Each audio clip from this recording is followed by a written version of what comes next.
I have observe कि बच्चे जब उनको फोर्स करते हैं ना, लाइक कोई ज़बरदस्ती नीट में भेज रहा है, कोई ज़बरदस्ती जेई में भेज रहा है, तो जब उनको बहुत ज़्यादा फोर्स करते हैं तो फिर वो अपने मन से नहीं करते कुछ भी, और फिर that leads to like suicide कर लेते हैं वो बच्चे, वो डिप्रेशन में चले जाते हैं। सोशल मीडिया में देखते हैं दूसरों के सक्सेस देखते हैं, हम किसी चीज़ को देखते हैं, फिर then we have that we get envious कि यार वो बन गया, मैं नहीं बन पाया, मैं पीछे रह गया। तो प्लीज़ आपका कंपटीशन आपके खुद से है, ना कि किसी दूसरे के साथ। आज हम बात करेंगे कि बेहद अहम टॉपिक पर बात करेंगे, छात्रों में जो एंजाइटी, डिप्रेशन, डिस्ट्रेस इतना ज़्यादा देखने को मिल रहा है। दरअसल हाल ही में एक स्टडी सामने आई है जो कि एशियन जर्नल ऑफ साइकेट्री में पब्लिश हुई है। आंध्र प्रदेश की एक यूनिवर्सिटी है, उसमें ये सर्वे कराया गया 18 से 29 साल के जो छात्र हैं उनके ऊपर, और उसमें पाया गया कि 70% जो छात्र हैं वो कहीं ना कहीं डिप्रेस्ड हैं, उनमें एंजाइटी देखने को मिली है। क्या वजह है कि छात्र अवसाद का इतना शिकार हो रहे हैं? इस पर बात करने के लिए हमारे साथ हैं डॉक्टर नीजा अग्रवाल, जो कि एक क्लिनिकल साइकोलॉजिस्ट हैं, साथ ही साथ 2 दशक से ज़्यादा उनका अनुभव है, यूनिसेफ से भी वो जुड़ी रही हैं। मैम बहुत बहुत शुक्रिया हमसे जुड़ने के लिए। डॉक्टर नीजा, आपसे समझना चाह रहे हैं, ये जो स्टडी आई है जिसमें 70% जो छात्र हैं 18 से 29 साल, एक युवा जो है, इतना डिप्रेशन का, एंजाइटी का शिकार क्यों हो रहा है? इसमें आई थिंक ये स्टडी में जैसे स्टडी में टियर 1 टाउन्स में ज़्यादातर देखने को मिला है। Otherwise also if you consider, एक स्टडी आई थी उसमें ये बताया गया था कि यूजुअली 8 में से 1 बच्चा एंजाइटी का एंड 10 में से 1 बच्चा डिप्रेशन का अपनी ग्रोइंग एज में कभी ना कभी शिकार होता है। हमें ऐसा लगता है कि चाइल्डहुड या एडोलेसेंट बहुत ही केयर फ्री और बहुत ही एक इमोशनली रिजिलियंट पीरियड है। एडोलेसेंट जल्दी से बीमार नहीं होते हैं और बच्चों को स्ट्रेस नहीं होता है, लेकिन आजकल की लाइफ में बच्चे फ्रीक्वेंटली डिप्रेशन और एंजाइटी फील कर रहे हैं। वजह क्या लग रही है? वजह देखिए, it is always a combination of genetics, मतलब टेम्परामेंट प्लस एनवायरमेंटल फैक्टर्स। तो अगर हम बात करें कि एनवायरमेंटल फैक्टर्स की, तो एनवायरमेंटल फैक्टर्स हैं हमारा बहुत ही busy life schedule, emotional disconnect, social media exposure and social media comparison, and of course हमारा सोसाइटल एक्सपेक्टेशंस जो बहुत ज़्यादा बढ़ गई हैं। We always give preference to performance over effort, over consistency, over life skills. हम लोग लाइफ स्किल्स को कभी भी प्रमोट नहीं करते हैं, बट हम लोग परफॉर्मेंस को बहुत ज़्यादा प्रमोट करते हैं। तो क्या पॉलिसी में भी सुधार की ज़रूरत लग रही है आपको? बिल्कुल, पॉलिसी में सुधार होना चाहिए। लाइफ स्किल्स के ऊपर बहुत ज़्यादा हमारा स्ट्रेस होना चाहिए। आफ्टर ऑल लाइफ स्किल्स से आप लाइफ पूरी ड्राइव करते हैं। अगर आप के अंदर बहुत ज़्यादा रिजिलियंस है, अगर आप बाउंस बैक बहुत जल्दी करते हैं, अगर आप लाइफ में कंसिस्टेंटली फेलियर्स के बाद भी आप चलना सीखते हैं, तो तब आप लाइफ को बहुत अच्छे से लीड कर पाते हैं। अगर आप फेलियर्स को लेना सीखते हैं, फेलियर्स को एक्सेप्ट करना सीखते हैं और फेलियर्स को नॉर्मलाइज करना सीखते हैं, तो आप लाइफ में आगे बढ़ते हैं। डॉक्टर नीजा, इसमें जो सोशल मीडिया का आपने जिक्र किया, क्योंकि आजकल उसका कंजम्पशन बहुत ज़्यादा है और हर किसी का हम देख रहे हैं स्क्रीन टाइम जो है वो बढ़ चुका है, वो फैक्टर इसमें कितना उसके पीछे एक वजह लगती है? वो फैक्टर बहुत ही ज़्यादा प्रोमिनेंट है, क्योंकि आजकल सोशल मीडिया का दोनों ही है, इसके अच्छे यूज़ भी हैं बट इसके डिसएडवांटेजेस भी इतने ज़्यादा हैं। एक तो हम लोगों को इमीडिएट ग्रेटिफिकेशन की बहुत ज़्यादा आदत हो गई है। कंसिस्टेंटली हम सोशल मीडिया जो एक्सपोजर हो रहा है उस कंसिस्टेंटली डोपामाइन मिलता जा रहा है और हम कंटिन्यूसली उसके एडिक्ट होते जा रहे हैं। अगर हम उसको डिजिटल डिटॉक्स नहीं करेंगे अपनी लाइफ में, उसको बैलेंस नहीं करेंगे और उसका एडवांटेज लेके डिसएडवांटेज को नहीं रोकेंगे, तो ये बहुत ही ज़्यादा कंटिन्यूसली हमारी ब्रेन केमिकल्स के साथ प्ले करता जा रहा है। लाइक कंटिन्यूसली हम लोग इतना ज़्यादा डोपामाइन एडिक्ट होते जा रहे हैं। डोपामाइन का इतना ओवरफ्लो है कि जब हम इसको यूज़ नहीं कर रहे हैं तो we feel bore, we feel कि यही एक रीज़न है कि जो लोगों का फोकस टाइम है वो भी बहुत कम हो गया है। एक चीज़ और इस स्टडी में पाई गई है कि जो दिल्ली यूनिवर्सिटी के जो स्टूडेंट्स हैं उनमें ये डिप्रेशन जो है थोड़ा ज़्यादा देखने को मिला है, और इस स्टडी में ये भी पाया गया है कि मेल और फीमेल को भी अगर कंपेयर करें तो फीमेल्स में भी ज़्यादा एज़ कंपेयर टू मेल्स में, फीमेल्स में डिस्ट्रेस ज़्यादा देखने को मिला है। उसके पीछे क्या खास एक रीज़न आपको लग रहा है? फीमेल में डिस्ट्रेस ज़्यादा देखने को मिलता है ये कि अब ज़्यादा ये मतलब पहले भी है था ये, लेकिन अब हमारे फीमेल्स की अगर आप देखेंगे हॉस्पिटल्स में ज़्यादातर फीमेल केसेस नहीं आते हैं, मेल केसेस ज़्यादा आते हैं हम लोगों के पास पे, because mail is the bread earner of the family. अगर उसको वो इम्पैक्ट होता है तो पूरा सब कुछ हिल जाता है, तो दे प्रेफर कि भाई इनका तो ट्रीटमेंट ज़रूरी होना चाहिए। फीमेल्स का उतना ज़्यादा अब नहीं आते हैं, क्योंकि वो उनको लगता है कि नहीं, इनको क्या ही स्ट्रेस है, क्या इनकी लाइफ में तनाव है, कुछ भी तनाव नहीं है, घर पे हैं, या फिर उनको इतनी प्रेफरेंस नहीं दी जाती है। But nowadays society is changing, तो female are also becoming more and more aware. और फीमेल की लाइफ में स्ट्रेस इसलिए भी है कि स्टिल अभी भी in spite of so many efforts अभी भी वो डिस्पैरिटी है, अभी भी सोसाइटल एक्सपेक्टेशंस फीमेल से बहुत ज़्यादा हैं। तो यहाँ पर किया क्या जाना चाहिए? जैसे अगर आप दिल्ली यूनिवर्सिटी की बात करें तो दिल्ली यूनिवर्सिटी का अगर आप कट ऑफ ही देखें, सिंपली कट ऑफ ही इतना ज़्यादा है, दिल्ली यूनिवर्सिटी में एडमिशन लेना स्टूडेंट्स के लिए एक बहुत बड़ा चैलेंज बन जाता है। तो उनका एंग्जाइटी लेवल वहाँ से 11-12 से शुरू हो जाता है कि कैसे मुझे दिल्ली की कॉलेज में एडमिशन मिलेगा। राइट। तो वहाँ से वो जितना भी सोशल मीडिया कंपैरिजन हो गए या सोसाइटी की एक्सपेक्टेशंस इतनी ज़्यादा बढ़ जाती हैं, वहाँ से ये सब एंग्जाइटी शुरू हो जाती है। वैसे भी अगर आप बात करें उस स्टडी में 18 to 29 ईयर्स का है ये एज में, इस एज में brain and body is undergoing so many changes. ये वैसे ही one feels very anxious, one पूरे इमोशनल टर्मोइल बहुत ज़्यादा होता है इस पीरियड में। और ये एक करियर बनाने की स्टेज ये एक करियर बनाने की स्टेज भी है। ये एक ऐसी ब्यूटीफुल स्टेज है कि अगर आप इसमें एनर्जी को चैनलाइज करेंगे तो आप बहुत आगे तक जाएंगे। मगर अगर इस स्टेज पे अगर आपको बहुत सही डायरेक्शन नहीं मिलती है तो इस एज में एंग्जाइटी और डिप्रेशन बहुत हाई होता है। आपका इमोशनल ब्रेन पूरा टेक ओवर कर चुका होता है और रैशनल ब्रेन अभी प्रोसेस में है, बहुत मैच्योर नहीं हुआ है। तो इसलिए भी ये बहुत ही इमोशनल पीरियड है। अगर आप इस इमोशनल पीरियड में स्टूडेंट्स की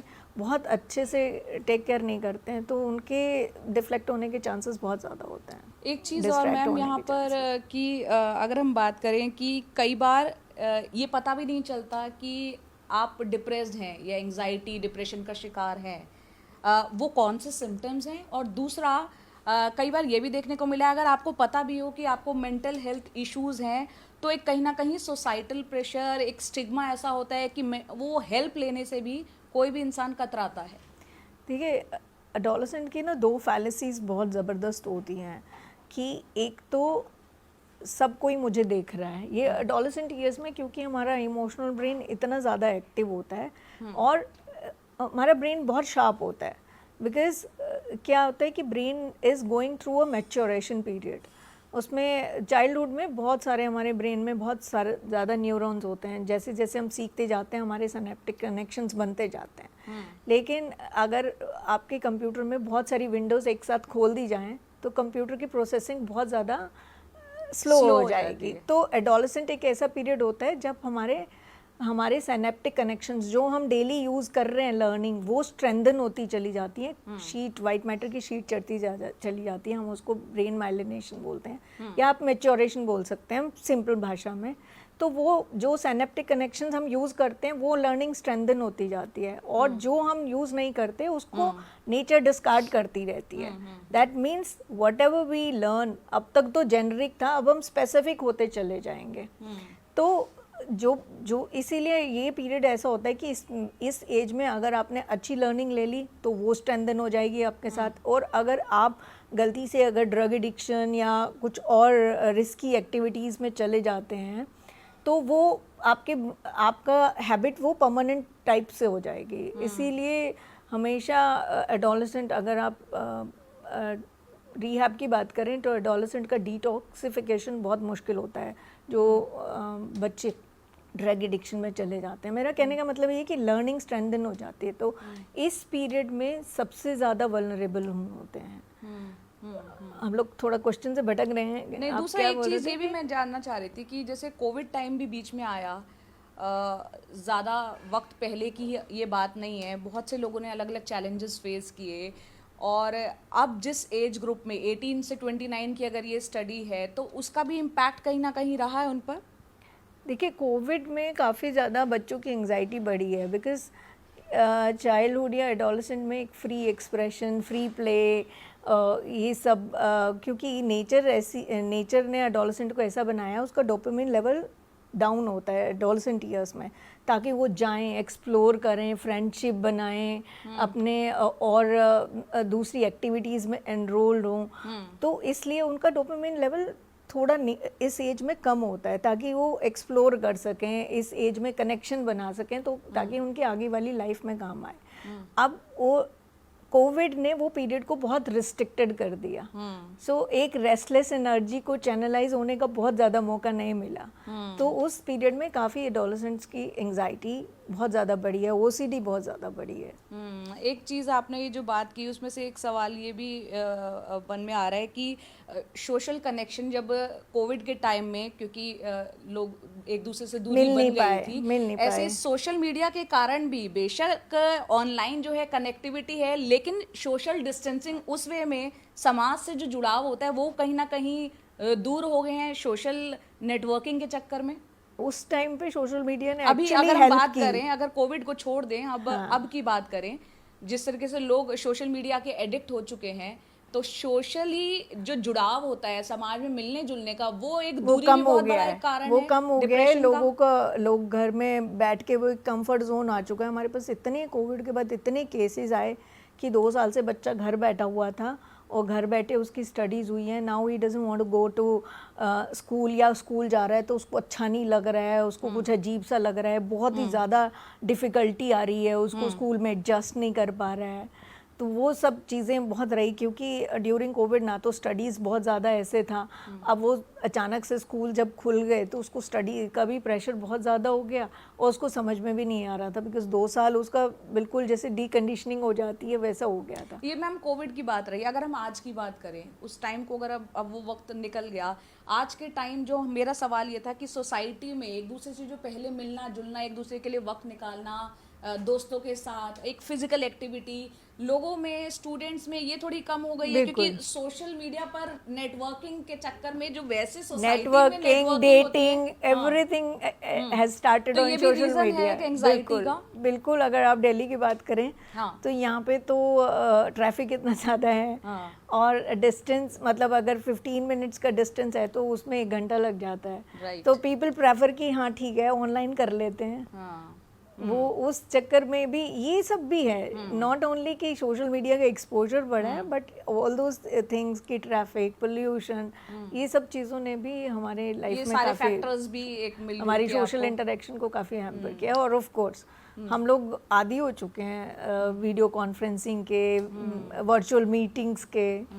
अब फिर आखिरी में अब सवाल बस यही उठता है कि क्या किया जाना चाहिए, मतलब कि ताकि लोग इस डिस्ट्रेस से, एंजाइटी से, डिप्रेशन से निकले बाहर, क्या किया जाना चाहिए ताकि डॉक्टर्स की ज़रूरत कम पड़े, लोग खुद ब खुद जो है हेल्दी रहें, मेंटली हेल्दी रहें वो? आई थिंक इमोशनल लिटरेसी सबसे पहली बात, तो इसकी भी बात हम करेंगे, सोशल मीडिया की भी, पर सबसे पहली बात है इमोशनल लिटरेसी को प्रमोट करना चाहिए।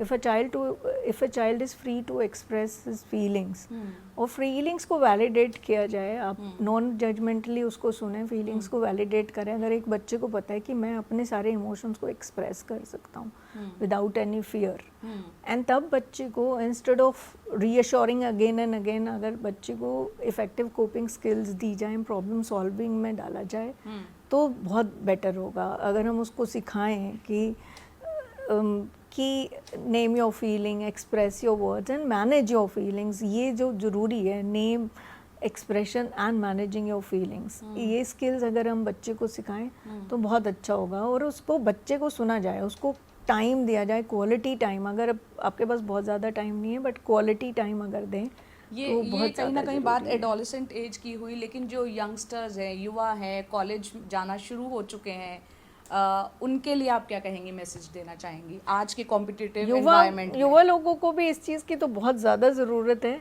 कि उनकी फीलिंग्स को बैठ के सुना जाए, वैलिडेट किया जाए, उनको आराम से, उनका जो कनेक्शन है दूसरी यहाँ पे अब हम बात करेंगे जैसे जैसे हम बड़े होते जाते हैं, ऑफ कोर्स अगर हमारे कनेक्शंस नहीं बनते हैं, एक डिजिटल डिटॉक्सिफिकेशन की हमें बहुत ज़्यादा ज़रूरत है। आप एक कोई वीक का एक कोई ऐसा दिन रखें जिसमें आप मोबाइल कम से कम 4 से 6 घंटे यूज़ नहीं करें, एंड उसका एक लिमिट सेट करके, हम सब अपनी सोशल मीडिया की लिमिट सेट करते हैं but we keep on crossing that limits. अगर आप उसकी नहीं करें, सोशल मीडिया को अब जहाँ तक हो सके उसके पॉजिटिव यूज़ के लिए यूज़ करें तो बहुत ज़्यादा अच्छा होगा। और एक बस आज की जनरेशन के लिए, क्योंकि कॉम्पिटिटिव इन्वायरमेंट की मैं बात कर रही थी कि कहीं ना कहीं आपस में पीयर ग्रुप में कंपटीशन या पेरेंट्स की एक्सपेक्टेशंस या फ्यूचर कहीं ना कहीं इनसिक्योर नज़र आना, ये भी एक कारण है कि ये एंजाइटी देता है।